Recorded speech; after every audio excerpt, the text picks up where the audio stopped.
ಸ್ವಾಮಿ ನಮಸ್ಕಾರ. ನಮ್ಮ ಹೆಸರು ರಾಜಶೇಖರ್. ನಾವು ಬಂದು ಯಶವಂತಪುರದಿಂದ ಬಂದಿರೋದು. ಸ್ವಾಮಿ ನಾವು ತುಂಬಾ ತೊಂದರೆಯಲ್ಲಿದ್ವಿ. ಅವಾಗ ನಾವು ಟೈಲರ್ ಶಾಪ್ ಇರೋದು. ಅಲ್ಲಿಗೆ ಬಂದು ನಮ್ಮ ಕಸ್ಟಮರೇ ಇವ್ರು ತೋರಿಸಿದ್ದು ಇಲ್ಲಿಗೆ ಈ ಕ್ಷೇತ್ರದ ಬಗ್ಗೆ ಹೇಳಿದ್ದು. ಗುರುಗಳನ್ನ ಮೀಟ್ ಮಾಡಿಸ್ಕೊಟ್ರು. ಅವ್ರು ಮೀಟ್ ಮಾಡಿಸ್ಕೊಟ್ಮೇಲೆ ನಮಗೆ 11 ವಾರ ಟೈಮ್ ಕೊಟ್ಟಿದ್ರು. ನಾನು ಒಂದು ಕೆಲಸ ಅಂದ್ಕೊಂಡಿದ್ದೆ. ನನ್ನ ಕೆಲಸ 9 ವಾರದಲ್ಲೇ ಮುಗೀತು. ಅವಾಗೇ ಗೊತ್ತಾಗಿ ಅವಾಗಿಂದ ನಾವು ಬರೋದು ಹೋಗೋದು, ಗುರುಗಳನ್ನ ಮೀಟ್ ಆಗೋದು ಇವೆಲ್ಲ ಮಾಡ್ತಾ ಇದ್ದೀವಿ. ತುಂಬ ಒಳ್ಳೇದಾಯಿತು ನಮ್ಗೆ ಇಲ್ಲಿಗೆ ಬಂದಮೇಲೆ. ತುಂಬ ಖುಷಿ ಆಗುತ್ತೆ ಇಲ್ಲಿನ ಬಗ್ಗೆ. ಒಂದು 5 ಎಕರೆ ಹೊಲ ಇತ್ತು. ಬೋರ್ ಹಾಕ್ಸ್ಬೇಕು ಅನ್ಕೊಂಡಿದ್ದೆ. ಅದಕ್ಕೆ ಮುಂಚೆ ಸಲ ಬೋರ್ ಹಾಕ್ಸಿದಾಗ ಫೇಲ್ಯೂರ್ ಕಂಡೆ. ಮತ್ತೆ ಗುರುಗಳನ್ನ ಮೀಟ್ ಆಗಿ ದೇವಸ್ಥಾನಕ್ಕೆ ಬಂದೋದ್ಮೇಲೆ 11 ವಾರ ಟೈಮ್ ಕೊಟ್ಟಿದ್ರು. ನನಗೊಂದು ದೇವಸ್ಥಾನ, ಲಕ್ಷ್ಮೀ ನರಸಿಂಹಸ್ವಾಮಿ ದೇವಸ್ಥಾನ 11 ವಾರ ಪ್ರತಿ ಮಂಗಳವಾರ ಸುತ್ತೋಕೆ ಹೇಳಿದ್ರು. ನಾನು ಅದೇ ರೀತಿ ಮಾಡ್ಕೊಂಡ್ಬಂದೆ. 8ನೇ ವಾರಕ್ಕೆ ಊರಿಗೆ ಹೋಗಿದ್ದೆ. ಸಡನ್ನಾಗಿ ಇಮ್ಮಿಡಿಯೇಟ್ಲಿ ಏನಾಯ್ತು ಏನೋ ಗೊತ್ತಿಲ್ಲ, ಅವ್ರು ಹೇಳಿರೋ ಥರ 9ನೇ ವಾರಕ್ಕೆ ನನ್ನ ಬೋರು ಆಯಿತು, ಕರೆಂಟು ಬಂತು, ನೀರು ಬಂತು, ಎಲ್ಲ ಒಂದೇ ಒಂದು ದಿವಸದಲ್ಲಿ.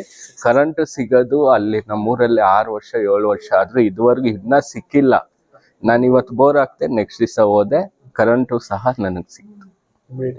ಇಮಿಡಿಯೇಟ್ಲಿ ನನ್ನ ಕೆಲಸ ಎಲ್ಲ ಮುಗೀತು. ತೋಟ ಎಲ್ಲ ಚೆನ್ನಾಗಿದೆ, ಒಳ್ಳೆ ನೀರು ಸಿಕ್ತು. ಗುರುಗಳು ಹೇಳ್ದಂಗೆ 3 ಇಂಚ್ ನೀರು ಸಿಕ್ತು. ಅಲ್ಲಿರೋರ್ಗೆಲ್ಲದಕ್ಕಿಂತ ನಮ್ಮದೇ ಚೆನ್ನಾಗಿ ಬಂದಿದೆ ನೀರು. ತುಂಬ ಖುಷಿ ಆಯಿತು. ಅವಾಗಿಂದನೇ ನಾವು ಎಲ್ಲರೂ ಬರೋದು. ಮರೆ ಆಗಿದೆ ನಮ್ಗೆ. ಆ ಕಷ್ಟ ಅನ್ನೋದು ಏನೇ ಇದ್ರೂ ಒಂದೇ ಒಂದು ಸಲ ಬಂದು ಕೇಳ್ಕೊಂಡು ಹೋಗ್ಬಿಟ್ರೆ ಸಾಕು. ನಮ್ಮ ಮನೆಯವ್ರು ಪ್ರತಿ ಅಮಾವಾಸ್ಯೆಗೆ ಹುಣ್ಣಿಮೆಗೆ ಬರ್ತಾ ಇರ್ತಾರೆ. ಇದು ಕೂಷ್ಮಾಂಡ ಆರತಿ ಕೊಟ್ಟು ಪೂಜೆ ಮಾಡ್ಕೊಂಡು ಹೋಗ್ತಾ ಇರ್ತಾರೆ. ನಾವು ಅಪರೂಪ ಬರೋದು.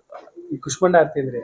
ಕೂಷ್ಮಾಂಡ ಆರತಿ ಅಂದರೆ ನಾವು ಇಷ್ಟು ವಾರ ಅಂತ ಹೇಳಿ ಕೇಳ್ಕೊಂಡು ಪೂಜೆ ಮಾಡೋದ್ರಿಂದ ಆ ಕಷ್ಟ ಇದೆಲ್ಲ ತೊಂದರೆ ಎಲ್ಲ ಕ್ಲಿಯರ್ ಆಗೋಗುತ್ತೆ.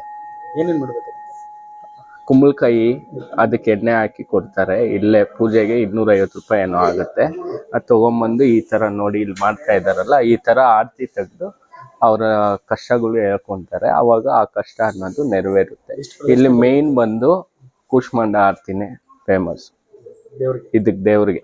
ಅವ್ರಿಗೆ ಅದು ಕೊಟ್ಟರೆ ಸಾಕು, ತುಂಬ ಖುಷಿ. ಹೌದು, ಆದಷ್ಟು ಬೇಗ ನೆರವೇರುತ್ತೆ. ಹೊಸ್ದಾಗಿ ಬರೋರ್ಗೆ ಇವ್ರ ಮಾತು ಕೇಳಬೇಡಿ. ಒಂದ್ಸಲ ಡೈರೆಕ್ಟಾಗಿ ಬಂದು ನೋಡಿ ಅವ್ರಿಗೆ ಏನು ಅನುಭವ ಸಿಗುತ್ತೆ ಅದನ್ನೇ ಇದು ಮಾಡೋಕ್ಕೆ ಹೇಳಿ.